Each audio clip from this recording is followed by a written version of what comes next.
Hizb ut তাওহীদ, তারাও নারীদেরকে যে তোমাদের মুখ টুক ঢাকা লাগবে না, মেকআপ করবা 4 কেজি করি কইরা ইসলাম কায়েম করি বেড়াবা, এরাও কিন্তু সেই একই কোয়ালিটি। কথা কয় না, কথা কয়। আচ্ছা, আমি আপনাদেরকে একটা কথা বলি। আমার রাসূল সাল্লাল্লাহু আলাইহি ওয়াসাল্লাম তার স্ত্রী উম্মে সালামা এবং উম্মে হাবিবাকে নিয়ে গল্প করতেছেন। হঠাৎ করে একজন অন্ধ সাহাবী আসতেছেন। তো সাহাবী আসতেছেন, তো রাসূল বলতেছেন, এই তোমরা ঘরের ভিতর যাও।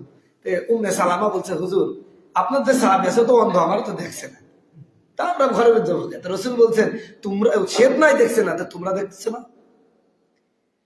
রাসূল তার বউদেরকে এই কথা বললেন, আমাদেরকে এইরকম নির্দেশ দিলেন, আর আপনি কোন ইসলাম কায়েম করলেন? আমার লেখছে ফেসবুকের মধ্যে, এতদিন পর্যন্ত আমরা অন্ধকারের মধ্যে ছিলাম, মনে করেছি মানে ইসলামকে কঠিন মনে করেছিলাম, হিজবুত তাওহীদ এসে দেখছি ইসলাম একেবারে সহজ চলে বলে না।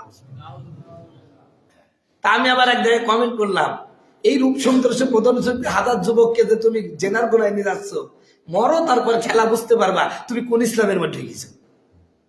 হিজবুত তাওহীদ একটা গোমরা দল, এই দলের ইমামের তারই ঠিক নেই, দেখলে মনে হয় একটা পাঙ্কু, আমি নাম দিয়েছি এটার নাম পাঙ্কু সেলিম।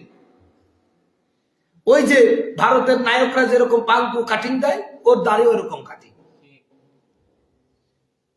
সে এখন আমাদেরকে নতুন মানে সঠিক ইসলাম শিখাচ্ছে, দুঃখ কারে কই। এই সমস্ত লোকদের খপ্পরে পড়বেন না।